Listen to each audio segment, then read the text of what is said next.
안녕하세요. 종목 카운슬러 권미란입니다. 미래를 예측할 순 없지만 미래를 결정할 순 있다. 미국의 경영학자 피터 드러커의 말이라고 하는데요. 알리바바를 상장하면서 중국 최고 고의 부호 자리에 오른 마윈 회장도 이런 말을 했습니다. 오늘의 나의 행동과 오늘의 나의 성향이 내일을 바꾼다. 내일을 결정짓는다. 누구도 다른 사람을 또 시대를 바꿀 능력은 없지만 스스로를 바꿀 수는 있다라는 말입니다. 내일을 아무도 알 수는 없지만 오늘의 내가 내일을 결정짓는다는 이야기죠. 일맥상통하는 이야기입니다. 주가의 흐름도 마찬가지입니다. 아무도 예측할 수는 없지만 이 내가 어떤 습관과 투자 판단의 방식을 가지고 투자하느냐에 따라서 앞으로 나의 수익률을 어느 정도는 결정지을 수 있을 텐데요. 더 좋은 투자 습관과 또 판단을 위해서 오늘도 새 카운슬러와 함께 해주시죠. 세 분 소개하겠습니다. 안녕하세요. 네, 안녕하십니까. 예, 언제나 주식시장은 예측할 수 없는 거지만 지금 더더욱이 그런 구간에 들어간 것 같습니다. 만기일이 이번 주에 있고요. 또 글로벌 증시가 변동성 구간에 들어갔는데요. 앞으로 어떨까요? 오정훈 전문가님, 변동성이 더 커질까요? 네, 아무래도 지금 저희 증시 같은 경우는 호재에는 좀 둔감하고 좀 악재에는 민감한 그런 상황인데요. 지금 그나마 이제 글로벌 경기의 어떤 회복세 이런 걸로 인해 가지고 좀 버텼던 증시가 좀 어느 정도의 어떤 글로벌 경기의 변동성과 악재로 인해 가지고 생각보다 저희는 좀 타격을 더 많이 받는 그런 형태를 보이고 있습니다. 그렇기 때문에 일단 변동성이 내일 또 만기일도 있고 아무래도 좀 변동성에 대한 좀 조심을 좀 하셔야겠지만 그렇다고 해가지고 장이 이제 여기서부터는 굉장히 하락해가지고 V자로 꺾여 내려간다 이런 식으로 보실 것까지는 없을 것 같고요. 1930 그리고 1900선 정도에서는 분명히 하방 경직성을 좀 잡힐 가능성이 있기 때문에 지금은 좀 현금을 많이 준비하고 계시다가 이 변동성을 오히려 기회로 생각하셔가지고 좀 저점 매수로 활용하시면은 또 좋은 수익이 나오지 않을까 싶기 때문에 지금 주식 가지고 계신 분들은 굉장히 답답하실지 모르겠지만 현금 보유 가지고 계신 분들은 좀 기다리셨다가 매매를 하시면은 좋은 성과 있지 않을까 그렇게 보고 있습니다. 네. 최승희한 전문가님, 그 마윈 회장이 또 이런 말을 했다고 하더라고요. 누구나 다 알리바바에 대해서 좋다고 얘기하면 자기는 오히려 마음이 헛헛하고 불안하다. 오히려 안 좋다고 얘기했을 때가 자기는 더 기회가 보였다고 이런 식으로 얘기를 하더라고요. 주식 투자를 했어도 참 잘했을 것 같은 그런 발상인 것 같습니다. 이렇게 12월이 흔들렸던 적이 있었나요? 요새처럼? 12월은 매년 흔들렸는데요. 보통 12월 앞두고서 어떤 배당에 대한 기대감 정도로 어떤 대형주의 그 배당을 많이 하는 기업들은 조금 안정성을 갖고 있지만 대체적으로 전년도에도 12월 달에 다소 좀 불안한 측면이 있었거든요. 그래서 올해 같은 경우에도 특히 개별 종목 중소형 코스닥은 연말에 좀 흔들거리는 측면이 있고요. 이때 12월에 저점을 잡는 경우가 상당히 많습니다. 그래서 12월 저점 그리고 내년 초, 봄 가면서 굉장히 크게 상승하는 종목들이 많기 때문에 지금은 12월에 상당히 어려울 수 있지만 연초로 들어가면서 좋은 종목들, 즉 좋은 종목이라는 게 기업의 실적이 상당히 좋고 재무적 안정성도 갖고 있는 기업들은 이런 어떤 수급의 안정성이 없을 때는 똑같이 크게 떨어지거든요. 그런데 이제 그러한 부분들이 연초로 들어가면서 안정되고 수급이 안정되면 크게 오르는 효과도 나온다 이렇게 말씀을 드릴게요.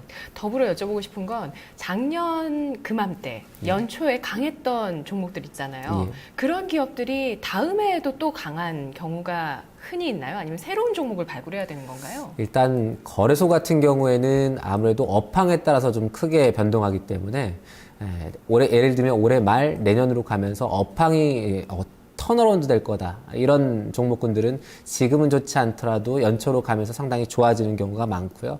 그 다음에 이제 아무래도 수급에 큰 영향을 받는 중소형이나 개별 종목들은 이 연말이 별로 좋지 않아요, 항상.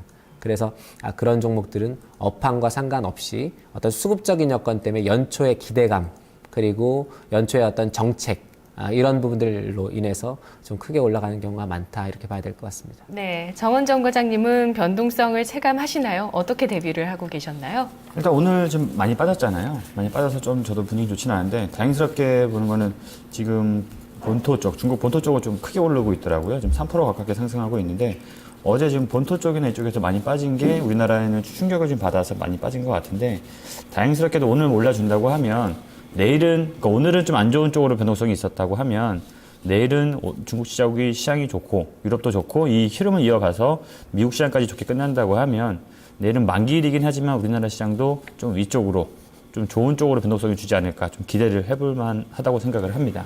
알겠습니다. 자, 연말에 이 흔들림을 좋은 기회로 활용한다면 연초에는 또 항상 그 새로운 해에 대한 기대감에 부푸는 시기니까요. 그런 시기에 또 잘 활용하실 수 있는 수익의 기회가 나실 수도 있겠네요. 자, 그러면 오늘은 어떤 분께서 입체적인 진단을 받으실 수 있을까요? 전화 연결해 보도록 하겠습니다. 안녕하세요. 네, 수고 많으십니까? 네, 반갑습니다. 시청자님. 예, 가지고 오신 종목 어떤 종목이신가요? 서비스, 네, 토비스. 매수가 비중 얼마시죠? 17,045원. 네, 비중은 얼마신가요? 30. 30%시고요. 예, 지금 외출 중이신가요? 예. 예, 그래서 목소리가 조금 잘 안 들리는데요. 빨리 그럼 들어볼게요. 어떤 점 도와드릴까요? 예? 어떤 부분 궁금하세요, 특히? 다 궁금하지요. 지금 손해가 좀 나셨어요, 이 종목. 그쵸? 예. 예. 뭐 특별히 원하시는 부분 있으세요? 이 종목 대응하시면서? 없습니다. 알겠습니다. 대응이 정말 시급하다는 생각을 갖고 계신 것 같습니다. 저희 진단해 드릴 테니까요. 전화 계속 들어주시면 될 것 같습니다. 자, 오늘 토비스의 종가를 확인해 보도록 하겠습니다. 오늘 종가는 13,850원에 마감됐습니다. 정말 또, 다행인 게 황금의 바다님께서도 이 종목을 가지고 계시거든요. 같이 잘 들어보시면 좋을 것 같아요. 황금의 바다님께서는 실적이 좋아서 무조건 가지고 있는데 4개월 보유 중이라고 하셨네요. 자, 토비스의 차트부터 분석해 보도록 하겠습니다. 오정훈 전문가님. 네. 예. 일단 토비스의 뭐 차트로만 보면은 지금 일단 지지선들에 대한 이탈이 다 좀 됐기 때문에 사실 차트로는 그렇게 뭐 좋은 부분은 없다. 그렇게 당분간은 좀 없다고 볼 수 있는 것 같은데요. 일단 보시게 되면은 지금 벌써 이 121선의 이 14,000원, 14,000원대의 이 주가도 지금 깨진 상태고, 특히 이제 주봉상으로 이렇게 좀 중장기적으로 보는 종목들은 주봉상의 어떤 움직임도 봐야 되는데, 벌써 이제 15,000원 후반대가 일단 이탈되면서 사실 어떻게 보면은 빨리 대응을 했어야 되는데, 지금 상태에서는 사실 조금 대응이 좀 늦으셨죠. 근데 뭐 결과론적으로 지금 상태에서 그럼 어떻게 해야 되는지 관건인 것 같은데, 차트로는 지금 현재는 뭐 지지선을 좀 구하기가 좀 힘듭니다. 그렇기 때문에 그 일봉상에 일단 뭐 그 최근에 이제 매물대였던 한 13,000원대에 대한 어떤 지지력을 일단 좀 확인해 봐야 될 것 같고요. 그쪽에 매물대가 좀 많이 있었기 때문에 그 부분을 좀 보셔야 될 것 같고요.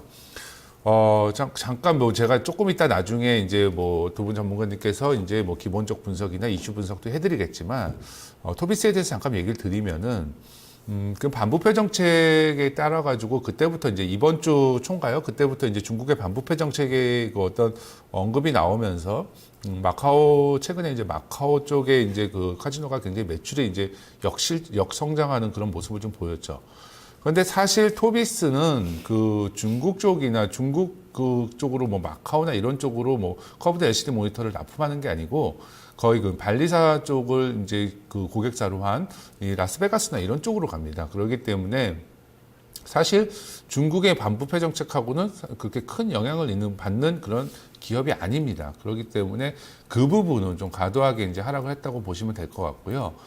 2분기, 3분기, 4분기에서 지금 거의 연속적으로 영업이익이 뭐 100억 이상 나오는 기업이고, 그렇게 되면 내년에도 지금 뭐 이 커브드 모니터 같은 경우가 풀가동 시키게 되면은 역시 어닝 서프라이즈가 계속 지속이 될 가능성이 크기 때문에 일단 밸류적으로는 가치가 있습니다. 다만 어떤 그동안 많이 올랐던 부분에 대해 가지고 기관들을 중심으로 해서 또 어떤 투자 분위기로 인해 가지고 지금 차익 실현 물량들이 좀 나오고 있다고 그렇게 좀 보시면 될 것 같습니다. 그렇지만 네. 일단 그렇게 좀 보시면 될 것 같기 때문에 어떤 기본적인 부분은 조금 다시 잘 들어보시고 어떤 펀더멘털에 큰 변화는 없다 그렇게 좀 보셔도 될 것 같습니다. 네, 그러면 목표 주가를 그런 중장기 성장성을 보시면서 가격을 주실 건가요? 아니면 단기 대응이 필요하다는 관점이신가요? 저는 일단 지금 뭐 하락을 많이 해놨기 때문에 일단 지금 상태에서 좀 손절하기에는 조금 늦은 감이 있고 일단 보유 의견으로 좀 드리고요. 목표가는 사신 가격인 17,000원 이상보다는 한 16,500원 정도로 좀 손실 최소화 전략으로 좀 제시해 드리도록 하겠습니다. 네, 손절가는 얼마죠? 손절가는 일단 13,000원 이탈되고 한 12,800원 정도까지 13,000원 이탈돼서 12,800원까지 가면은 그때는 조금 힘들지 않을까 보기 때문에 12,800원으로 제시해 드리도록 하겠습니다. 네, 기본적 분석으로 봤을 때 이 기업의 가치 한 줄 평으로 먼저 좀 해주시죠, 정 과장님. 네, 제가 했던 한 줄 평은 중국의 깊은 태클을 주의하자라고 이렇게 했거든요. 뭐 여담으로 먼저 얘기하자면 우리나라에서 월드컵이나 이제 올림픽 큰 경기를 앞두고서 이제 평가전 같은 걸 할 때 중국이랑 한다고 하면 이제 축구 팬들은 상당히 걱정을 하고 있습니다. 왜냐하면 흔히 말해서 팬들은 중국 축구를 소림 축구라고 해서 약간 거칠게 한다고 해서 다치는 거에 대해서 좀 우려감 때문에 조금 중국 쪽이랑 평가전하는 걸 조금 두려워하는데 이 종목도 마찬가지로 중국 쪽에서 시작된 이 태클을 좀 주의해야 된다고 생각을 하고 있습니다. 일단 먼저 이 회사 같은 경우는 앞서서 전문가님께서 말씀하신 것처럼 영업이익 같은 경우는 계속해서 성장을 하고 있습니다.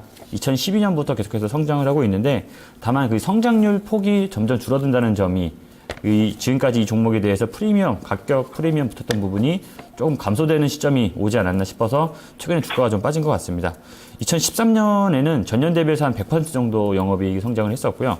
올해는 전년 대비해서 한 150% 정도 성장을 해서 영업이익이 400억이 좀 넘을 걸로 예상을 하는데 내년도 물론 이제 올해보다는 좀 성장을 할 걸로 봅니다. 다만 이 성장률 폭이 한 25%로 좀 줄어들 것 같고요. 또 이제 2016년에는 2015년보다 한 15% 정도 성장을 해서 뭐 보시면 아시겠지만 수치적으로 영업이익 성장률이 조금씩 감소한다는 측면이 프리미엄이 지금까지는 고성장에 대한 프리미엄이 이 본질 가격 대비해서 많이 붙었었지만 지금 이 프리미엄이 깎아먹으면서 주가가 좀 내려갔던 것 같고요. 두 번째는 이제 이 회사는 이 납품하는 이 슬롯머신 같은 기기를 납품하는 거는 매출차가 좀 다양해졌다는 점을 좀 긍정적으로 좀 볼 수 있습니다. 뭐 세계 1위였던 뭐 IGT 쪽이나 발리 쪽은 기존에 좀 납품했었고요. 올해 이제 3분기 한 9월 달부터 WMS 쪽에도 이제 그 기기를 납품하기 시작을 했는데 이러면서 이제 그 제품을 납품하는 납품처는 좀 다양해졌다는 점은 긍정적으로 볼 수가 있는데 최근에 지금 이 카지노 업계에 대한 전반적으로 약간 우려감 때문에 향후 2014년 4분기, 그다음에 2015년, 16년에도 이 회사들에서도 이제 매출이 조금 납품하는 회사에서도 이제 그 기기를 이제 뭐 어쨌든 주문하는 건이 줄어들면 이 수익이나 매출이 조금 줄어들기 때문에 그런 부분에서는 조금 주의해야 된다고 생각을 하고요. 세 번째는 이제 아까 전에 전문가님께서도 이제 마카오 쪽 얘기를 하셨는데 실질적으로 영향은 그렇게 직접적인 영향은 아니지만 이 간접적으로 우려감 때문에 투자 심리는 조금 우측됐다. 그렇기 때문에 주가는 최근에 조금 이 카지노 다른 종목들 뭐 GKL이나 파라다이스 빠질 때 같이 좀 덩달아 좀 빠져서 주가가 좀 최근에 조정을 좀 보인 것 같습니다. 그 마카오 시장 같은 경우는 40조 정도 되는데 여기에서 지금 아예 비중은 없진 않고 비중이 좀 있긴 있거든요. 그런 부분에서도 본다고 하면 향후 이 중국 쪽에서 반부패 이 운동 척결이 좀 사그라들지 않으면 이 카지노 업계는 당분간은 좀 왼쪽으로, 그러니까 오른쪽으로 상승하기보다는 좀 횡보를 하거나 아니면 더 하락하는 그런 모습이 나올 수도 있다고 생각을 합니다. 그래서 이제 가격 전략까지 말씀드린다고 하면 일단은 저는 매도 쪽으로 좀 보고 있고요. 목표 주가는 한 15,000원 정도, 그 다음에 손절가는 12,500원으로 보고 있습니다. 네. 토비스 파라다이스에 이어서 카지노 관련해서 2017년에 영종도 카지노도 있고요. 여러 이슈로 좀 성장 기대감이 높았었는데 뒤이어서 후발주자로 참 잘 가던 토비스 올해 들어서 170% 올랐다가 현재 이제 100% 수익률을 보여주고 있는 종목인데요. 중국발 이슈로 인해서 투자 심리가 위축되면서 프리미엄에 대한 그 좀 어려움, 감소 이런 부분들을 짚어주셨습니다. 이슈 분석 들어가 보죠. 최승현 전문가님, 그 지금 중국의 그 규제 이슈 이것 때문에 심리가 좀 많이 위축되는 부분을 두 분석을 통해서 계속 얘기를 해주시거든요. 사실 이슈 분석에서 얘기해 주실 내용이잖아요. 역시 또 그걸 우려하면서 좀 조정 구간 예상을 하시나요? 일단 우리가 그 이전에 좀 봐야 될 부분이 있는데요. 동사 같은 경우에 연초에 비해서 전년도 실적 대비해서 이제 실적이 2분기, 3분기 실적을 일단 까보니까 전년도에 대비해서 한 200% 정도 성장한다는 것이 2분기, 3분기에 보여졌거든요. 그런데 전년도 보면 이 기업의 고가를 줄 때, 고가에 올랐을 때 주가 수익 비율을 비교해 보면 보통 시가총액이 연수익의 한 10배 정도에서 고가를 치고 조정을 받았단 말이에요. 그런데 이번에도 보면 이 18,000원대 영역이 결국엔 올해 실적 대비 주가 수익 비율, 그러니까 버는 돈의 시가총액이 한 10배 정도 수준이거든요. 그렇다 보니까 10월 달 이후에 조금씩 하락하기 시작했고요. 그리고 주가가 살짝 꺾여 있는 상태에서, 기술적 흐름이 조금 꺾여 있는 상태에서 중국발 이슈, 즉 카지노에 출입하는 어떤 그 중국인에 대한 단속을 중국 방송에서 인용하고 나서부터 그런 부분들이 추가적으로 하락하면서 어떤 주가의 큰 폭 하락이 이어졌는데요. 일단 실적은 뭐 향후에도 이슈상에서도 얘기를 드리겠지만, 이슈상에서 얘기를 드리면 일단 카지노 커브드 모니터, 약간 우리가 휘어지는 모니터 이 부분인데요. 이 부분이 앞으로 추가적으로 고부가치, 훨씬 비싸기 때문에 이익은 조금 더 많이 날 것이다라고 보고 있고, 그 다음에 고가 부품인 터치 패널 자체도 내재화하기로 돼 있기 때문에 마진폭은 조금 더 늘어날 수 있을 거라고 보고 있어요. 그런데 이제 이 중국인 단속 이 부분이 어쨌건 심리적으로 영향을 안 미쳤다고 볼 수는 없거든요. 그런데 이제 꺾여 있는 상태에서의 악재가 나오면 쉽게 좀 하락하는 측면이 있어요. 주가가 쭉 올라가다가 악재가 나오면 다시 받쳐지고 올라가는 측면이 있는데, 그렇다 보니까 동사 같은 경우에 지금 지지선이 없는 상태입니다. 즉 이동평균선이 다 무너져 있고, 이전에 계속적으로 좀 버티다가 올라갔던 선이 지금 보시면 한 13,500원 뭐 이 정도 선이기 때문에 이 선까지 만약에 무너져 내리면 급격히 하락한 다음에 반등이 나올 가능성이 높다라는 거죠. 그래서 이슈적인 측면에서 봤을 때 실적은 앞으로도 좋을 가능성이 높지만 일단 기술적으로 꺾여 있는 상태이고, 그 다음에 카지노 어떤 이런 이슈, 카지노 단속에 대한 중국인 단속에 대한 이슈 이 부분도 지금 영향을 미치고 있지만 그것은 단기적인 어떤 이슈 측면이다 이렇게 보고 있어요. 그래서 제일 중요한 것은 주가가 수급이 좋게 되면서 돌아야 된단 말이에요. 그런데 지금 이번에 하락할 때 보면 뭐 기관이나 외국인이 크게 팔아서 하락한 건 아닙니다. 즉 6,000원부터 18,000원까지 200% 오르고 나서 기관은 6,000원에서 12,000원까지만 사줬고요. 그 다음부터는 매수한 게 없어요. 근데 12,000원, 만원대부터 외국인이 18,000원까지 끌어올렸단 말이에요. 근데 기관은 이전부터 미리 조금씩 팔아왔었고, 외국인은 그다지 판 것은 없지만 일단 사주지 않고 있단 말이에요. 그래서 외국인의 매수와 더불어서 반등이 나올 가능성이 높다 이렇게 보고 있어서 지금은 하락하고 있는 상태에서 어디가 저점이다라고 얘기하기는 조금 어렵고요. 계속적으로 하락할 때는 우리가 예상했던 것보다 더 크게 빠지는 것이 보통이에요. 그래서 일단 저는 지금 오늘 저점이 13,550원이거든요. 제가 나올 때는 오늘 한 13,800원 정도 수준이었는데, 그래서 웬만하면 이 종목을 가지고 있을 예정이시라면 오히려 팔았다가 다시 사는 게 낫겠다. 이 종목을 다시 갖고 있는 것이나 팔았다 다시 사는 거나 똑같으니까 오히려 절반이라도 매도했다가 저점이 잡히면 다시 사는 것이 좋겠다 이렇게 봐서, 늦진 않았을까요? 일단 우리가 뭐 18,000원에서 15,000원 올 때도 반등 나오겠다 생각하고 버텼다가 지금 결국에 13,500원 온 거잖아요. 그런데 지금 연말 시장이라는 것이 수급이 잡히질 않으면 아무리 좋은 기업도 금방 반토막이 나요.